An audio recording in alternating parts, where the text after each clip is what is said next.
Welcome to Bible Prophecy Now with Rabbi Joe Bell. In this program, Rabbi Bell presents a clearer understanding of prophecies, past, present, and future. In this time of utter confusion and dread, tune in to Bible Prophecy Now with Rabbi Joe Bell for greater insights of the truth of God's Word and God's prophetic timing. Now join us and let's learn together. And now, Rabbi Joe Bell. Shalom, this is Rabbi Joe. Welcome to Bible Prophecy Now. I'm so glad you're here. There's so much going on in the world. It's almost impossible to keep up with it. But we just had a tragic assassination of some 19 Jewish people or 19 people. I think 11 of them were Jews, and 8 of them were just ordinary, regular folks, not necessarily Jewish. Were shot. Where these two crazed people in Australia just shot into a crowd of about 1,000 people and started killing people. Another 30, as of my knowledge, ended up in the hospital, some in critical condition. And we're just seeing this. We just had a shooting at Brown University. Folks, this is Islamic terrorism. And it's directed not only at Jews, but it's backed by Iran. Its purpose is to terrorize the Jewish people, but not only that. The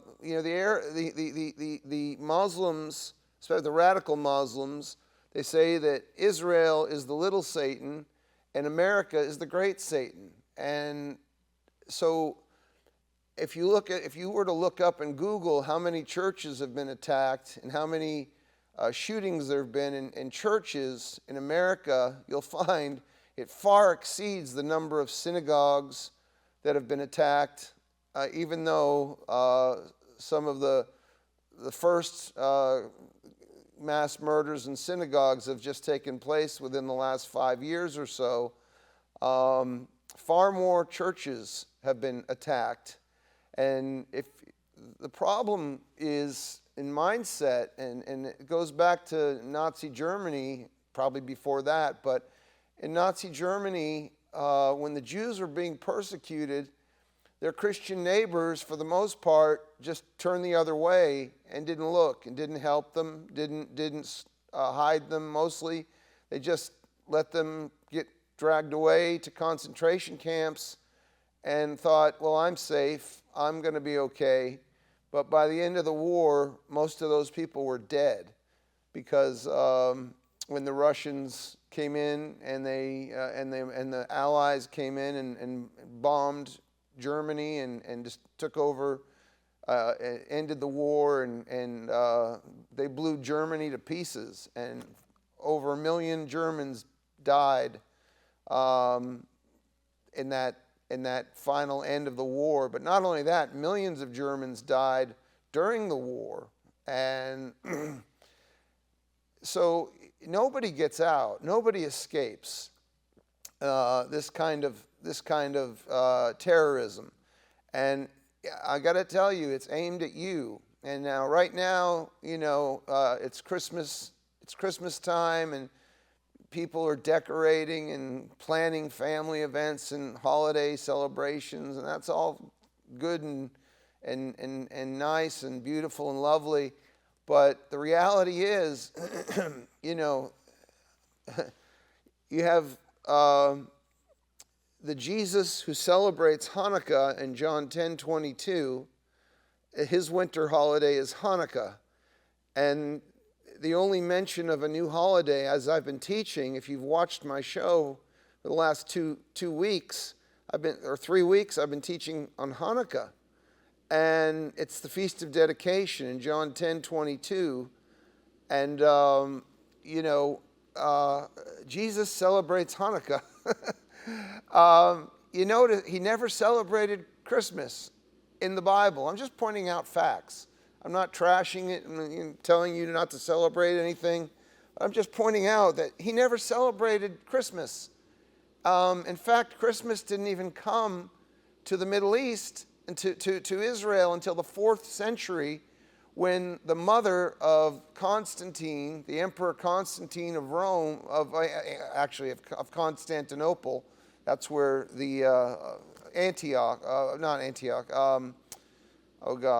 Istanbul, Turkey, used to be called Constantinople. And it was a Christian city, or supposedly a Christian city. It was the original Rome, if you will. But then the Muslims took it over, and now it's Istanbul. It's a Muslim city for the most, 98% Muslim. The Christians were booted out. And I think what Western Christians don't understand is that throughout history, Christians have been persecuted just like Jews. Murdered, kicked out, decimated. Where are the churches of the Bible? Where is the church of Philippi? Where is the church of Macedon? It's been replaced with Zeus worship and Apollo, and they don't go to church anymore. They worship the gods, as my brother Rabbi Jonathan Kahn teaches in his book, The Return of the Gods, is the pagan gods of ancient times have come back, and Europe has fallen. Christianity is dying. Churches are being attacked in Europe. And Americans, we just sit and think, well, we're separated by an ocean, but we're not. We're not safe. These Muslims, radical Muslims, are here. Now, there's some 2 billion Muslims in the world, and Islam is the fastest growing religion in the world. And if let's just say 10% of those 2 billion Muslims are radicalized Muslims, and the kind that want to kill you. And, a good Muslim reads his Quran. And he reads his Quran, and it tells him, kill the infidel. Well, who is the infidel? The infidel is anyone who doesn't believe in Allah. And if you don't believe in Allah, you're an infidel. It doesn't matter if you're Jewish. It doesn't matter if you're Christian. It doesn't matter if you're a pagan. In fact, gay people often are in these marches, these Hamas and Iran-sponsored marches, where they wave the Palestinian flag and they wave the Hamas banner, and they protest Israel and call Israel an apartheid state. And they've never been there. But they say these things. What they don't know, especially the gay people, is that if you were to go there, what they would do if they found out you're gay, you know what they do, what the Muslims do in Arab countries like Saudi Arabia or in Gaza or in many Muslim countries. Do you know what they do to gay people? They throw them off the roof. That's what they do. They take them up on a high roof. They take a gay person in Iran, especially in Iran, and they throw them off the roof and kill them. That's what they do to you. So, but yet, you have radical Islam. So what's going on in America right now is you have communists. I'm going to call it for what it is. The left have become communist. And I went to college in Vermont, and Bernie Sanders was the mayor of Burlington, Vermont when I was in college. And I could see all this stuff forming when I was there. I could see all this communism. He was a card-carrying communist mayor of Burlington. And in order to become a congressman, Bernie Sanders, I knew Bernie Sanders. I was the political reporter for the University of Vermont newspaper when he was the mayor. And for 2 years as he was the mayor, and I interviewed him 3 or 4 times. I sat next to him on a flight to Philadelphia. He even gave me a brownie. I was a freshman in college, and we were sitting next to each other on a flight to Philadelphia. I didn't know anything about politics or Bernie Sanders. I just knew he was the mayor, and he had 2 brownies. And he said, "Would you like a brownie?" But he said it like this. He said, so do you go to college? And I said, yeah, I go to the University of Vermont. He said, well, that's good, that's good. He said, what year are you? I said, I'm a freshman. He said, oh, would you like a brownie? And he gave me a brownie. But I interviewed him several times, and there was always, I was a Democrat back then in the late '80s, mid '80s and late '80s. I was a like a Clinton Democrat, you might say, or a centrist Democrat. You don't see them anymore. Down the South, they used to call them blue something Democrats. Anyway, conservative Democrats. And there was a group of people that supported Bernie Sanders that they didn't shave, they didn't bathe, the women didn't shave, and they didn't bathe, and they used to listen to the Grateful Dead, and they would have parties called Bopping for Bernie, and they would raise money for Bernie Sanders' re-election campaign as mayor. And I couldn't relate to these people. When the CIA came to my university and to interview people for jobs, they threw balloons filled with red liquid. They said it was pig's blood at the CIA, and they threw those red balloons at students who were applying for jobs with the CIA. I couldn't relate to that kind of craziness. I was just a Democrat. These people were radicals. And that is the Democratic Party of today, okay?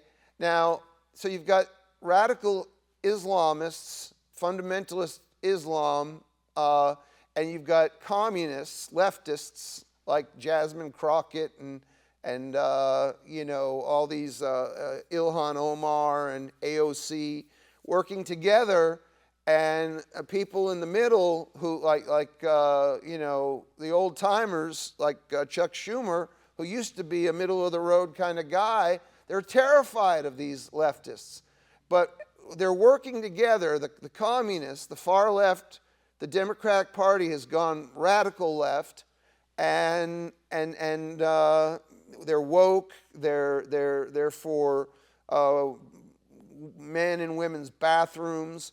Therefore, they are in favor of diversity, equity, and inclusion. In other words, hire a black person just because they're black, not because they're qualified for the job. Or hire a woman just because she's a woman.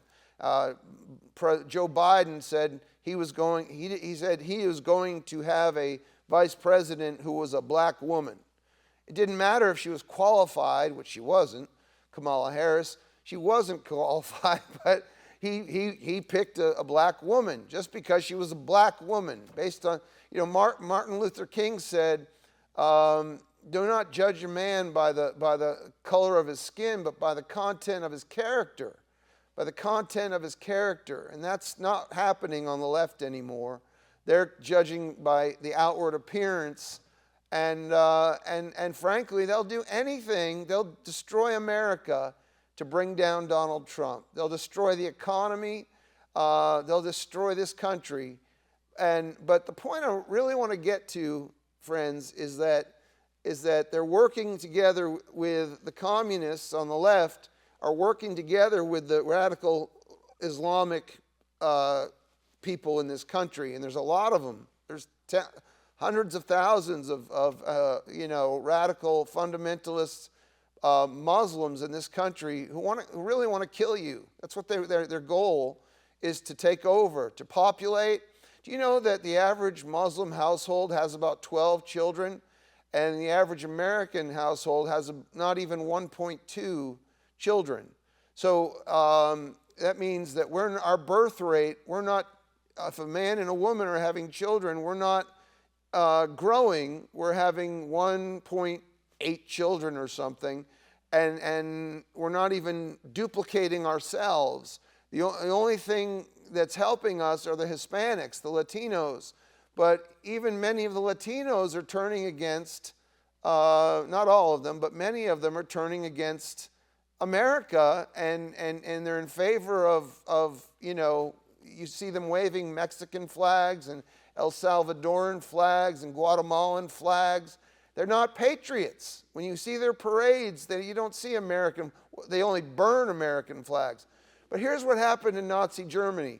You had the right wing, the ultra right wing fascists they were working with the communists to bring down the Kaiser and to bring down the German parliament and bring down the government. But once they brought down the government of Germany, then Hitler and his right-wing fascists killed the communists. They went to war against each other. That's what's going to happen here. The radical Muslims are going to go to war with the communists. The left-wing, people like AOC and Ilhan Omar and Rashida Tlaib and so many others and Cory Booker and whatever, and they're gonna fight each other. That's what's going to happen to see who will come out on top. And tough times are coming, friends. And I could go on and talk to you about the dollar and how the dollar is sinking in value. And that's why the price of gold and silver is going up dramatically. Gold 3 years ago was $2,000 an ounce. 3 years ago, now it's $4,400, $4,300 an ounce of gold. It's doubled. So if you bought gold 3-4 years ago, you're doing real well if you still own it today. And silver too. Silver used to be $10 an ounce. When I bought some in 2009, $10 an ounce. It's selling now for $60 an ounce. It's going because the dollar is falling, and I've been telling you these things. Why is this happening? Why is all this craziness happening? Long ago, when the children of Israel were just leaving Egypt, well, before I start, let me just say the word is Aliyah. Just say that with me, Aliyah. Aliyah, and it means to return. In the context that I'm using it means to go back. For the Jews, God's people scattered among the nations, to return to Israel. And I have, looked up some scriptures for you here. And it says these passages, and I'm going to give you, speak of the exiles, the children of Israel, among the nations. God scattered us because of idolatry and because of our sin. He scattered us among the nations after he brought us into the promised land with Moses. We were only there until about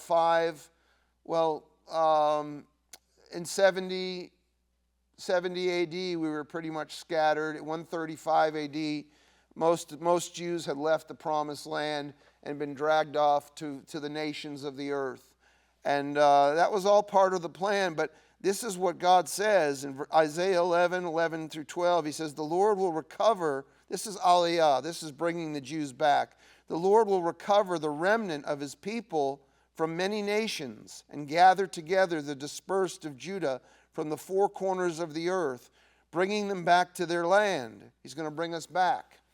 Isaiah 43, 5 through 7 says, God promises, I will bring your offspring from the east and from the west. I will gather you, speaking of regathering the 12 tribes, Jacob's descendants, to their land for his glory. Jeremiah 16 says, behold, days are coming, saith the Lord, when no more will they say, the Lord lives who brought the children of Israel up from the land of Egypt, but the Lord lives who brought the children of Israel up from all the nations of the earth, from the north and the west and different countries. And he says, I will send for many fishermen to fish for them. Those are evangelists. But then afterwards, he says, I will send for hunters. And we're living in the time of the hunters, brothers and sisters. That's in Jeremiah 16, starting in verse 14. We're living in the season of the hunters. Like I refer back to the murder in Australia. Those are hunters. What is a hunter? It's someone who sneaks up on an unsuspecting prey, whether it's an animal or a person, and attacks them, kills them either with a knife or a truck or a gun or a bomb. and unsuspecting. They don't know that they're about to be, attacked. And that's what a hunter does. So Jeremiah says, I will call for many fishermen, and if they will fish for them, and then I will bring in the hunters, and they will hunt them from the clefts of the rocks and from the wilderness. They will hunt my people. Jeremiah 23, 7 through 8 says, again, God swears to gather the offspring of the house of Israel from all the countries where they were scattered, and to make them dwell in their own land. God says that the days, Jeremiah 30, verse 3, the days are coming when he will restore the fortunes of his people Israel and Judah, and bring them back to the land he gave to their fathers. Ezekiel 36, 24 through 28. God will take Israel from among the nations and gather us from all the countries and bring us back. This is the prophets, folks. This is just happening now. This is not 500 years ago. This is happening in the last 120 years. Okay? And so Ezekiel 36 says, God will take Israel from among the nations and gather them from all the countries and bring them into their own land, giving them a new heart and spirit there, and taking the heart of stone and turning it into a heart of flesh. Ezekiel 37, verse 21, God promises to gather the children of Israel from every side and bring them into their own land and make them one nation there under one king, Jesus Christ. Amos 9, the Lord will restore the fortunes of his people Israel and plant them in their lands, and they shall never again be uprooted from the land he has given them. And it goes on and on. And this goes back to God's promise in Genesis 28:15, where God promised Jacob, the man Jacob, he said that he would bring back his children, his descendants, to the land of Canaan, the promised land. Okay? So God promised all the way back in Genesis that he would bring us back to the land of Canaan. Why is it so important for the Jews to go back to Israel in the end of days? Well, it's our inheritance. God said in Genesis 12 to Abraham, I will give you and your descendants this land as an eternal possession. Walk the land, north, east, and south. Then he said to Isaac the same thing. I will give you and your descendants this land. He didn't say it to Ishmael. He said it to Isaac. And then from Isaac he went on to Jacob and said it in Genesis 28. You can read it for yourself. I will give you and your descendants, the 12 tribes, the descendants of the Jewish people. That's who the descendants of the 12 tribes are. I will give you and your descendants this land as an everlasting covenant, and I promise to bring them back and give them the land. That's Aliyah. And so why are all these attacks happening? Why is there antisemitism? Because God is calling us, the Jewish people, home. God he knows what's going on. He's not taken by surprise, friends, by what's happening in the world. He's not shocked about this. I've been saying it for 25 years. I've been teaching on this, that God was going to bring us home, and whether it's terrorism or anti-Semitism or economic collapse or the collapse of the government altogether or the rise of the Antichrist, God is going to bring the Jewish people out of the nations and back to Israel in preparation for his return. And the inheritance of the Jewish people is the land of Israel, and the inheritance of the Messiah, according to Deuteronomy 4:20 and 1 Kings 8:51 and several other verses. You can even Google what the inheritance of the Lord, just say, what is the inheritance? What's the Lord's inheritance? You'll see it's his people. It's the Jewish people are God's inheritance. And not just the Jewish people, it's Christians who join with us. And there are many thousands of Christians living in Israel. I was just there. I spent time with Christians in Israel, American Christians, foreign Christians, German Christians, you name it. They're from all over the world, and they're living in Israel. And, most Americans, a lot of people I meet here in the South have never been north of the Mason-Dixon line. Some people have never left the Tri-Cities. They have never traveled. And so, God He'll bring, what's the point of connecting with the Messianic Jewish community? And I've invited you many times to come and visit our synagogue and worship with us. I'm not telling you to leave your church, but you must be connected to your local Messianic Jewish community. You must be connected if you want the blessings of the Jews. You can't be grafted into Israel. You're spiritually, when you're born again, you're grafted in spiritually to the olive tree of salvation. But you're not grafted into Israel unless you connect with people. I can't graft into the Baptist church unless I become a Baptist, or unless I start going to Baptist churches and